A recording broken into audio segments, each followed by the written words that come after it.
Let's be real. If your stick heights don't match, your line is not clean. Period. Doesn't matter how well you know the music, doesn't matter how fast your hands are. Stick heights and velocity are the discipline test. And most lines fail it. Welcome back, everybody. This is Mike with Soundstage EDU, and you've made it to episode 5 of the Clinic in Your Ears. It's a Friday. We made it. Weekend's coming up, and we're going to take a break too. But since we're here, let's go ahead and dive in to the discipline of stick heights and velocity.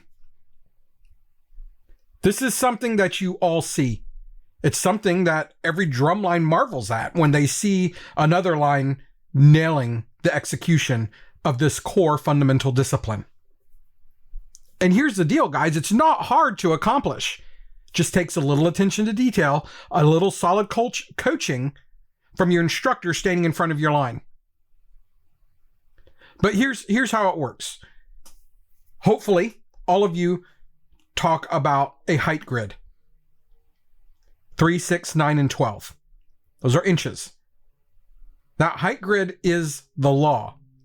That's where we base all of our dynamics on. That's where we base all of our discipline on when it comes to aligning stick heights.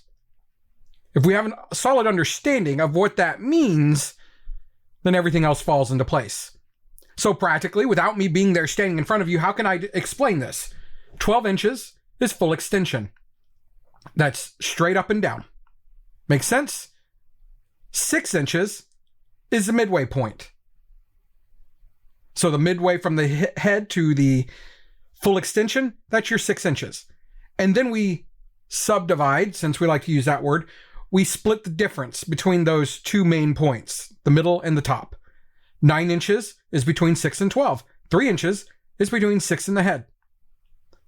Now you can deduce, just based on that, where the dynamics fit in. If you align your dynamics with the height grid, stick heights line up. But here's the deal. If one player's at 6 and another's at 7, just 1 inch, the audience hears the difference.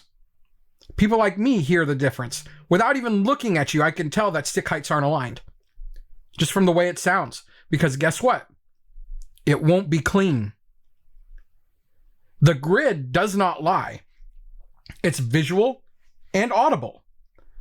That's why in the previous episode where we talked about legatos, that's where this really lines up. When I said in the 12s exercise that I use with a lot of my lines, especially the last one that I sat in front of full time, we would run dynamic shifts.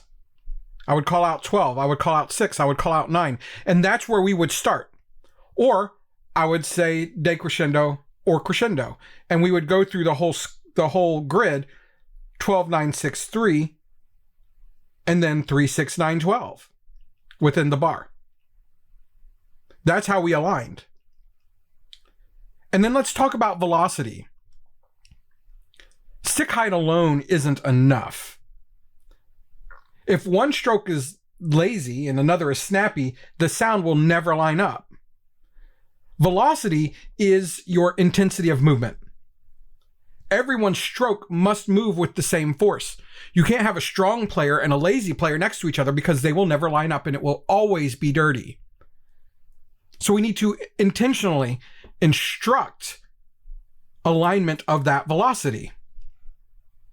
And that only happens by putting eyes on it and troubleshooting any problems that you may have within the velocity. And the velocity can come from the grip. The velocity can come from the approach. The velocity can come from the intentionality of playing the note. And then we want to talk about discipline, our favorite word. Discipline over comfort. The grid is going to feel unnatural at first. That's the point. Constantly focusing on your height is just not where you want to go. You just want to play the notes. But comfort is the enemy of cleanliness. If you don't address that discomfort that you have at first, you'll never be clean. Do you see the theme here, guys? Do you see what I'm getting at?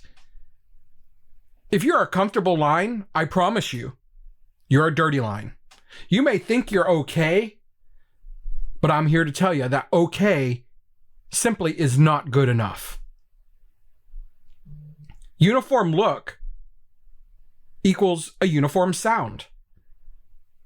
Judges don't just hear the difference, they see it. I see it all the time. Even in the most recent tour of drum course, I could see the difference in a lot of those lines. And you're probably thinking, oh my gosh, there's nothing wrong with the drum corps line. Yes, there is. I did see a video posted not too long ago where one of the drum lines was given a perfect score. I'm here to tell you that's false. And that's again where I jump back onto the judging is subjective. There is no such thing as perfection in this sport. There is excellence, but perfection does not happen. It's impossible. It's against our human nature. But a unified look sells the cleanliness before the first note is even played. Back to our posture. Back to the way we look. Back to our approach. Uniform look equals uniform sound. Remember that. So we're approaching our time limit here, but like all the other episodes, I've built a stick height grid chart, clear visuals, exercises, and checkpoints to train discipline into your line. Instructors, this one's for you. Or section leaders. A teaser version is going to be up for all of you on the Buy Me a Coffee page. That's buymeacoffee.com/soundstageedu. The expanded version, that's going to be available as well. Maybe not when this releases, but it's going to be there. And you can get the expanded version for $10, or you can support us with a monthly membership. If you support us, then you have access to all of them. You don't have to pay for them one by one. Just pay your $10, $15, whatever you want per month. And then you'll have access to them.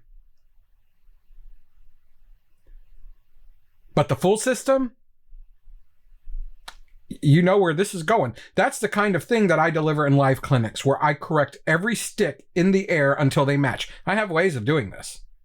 I have ways that work. Tried and tested. I mean, they just work. I don't need to explain any more than that. You need me there. So here's the takeaway. Stick heights and velocity aren't extra credit. They're the standard. If you ignore them, you'll always sound dirty. Period.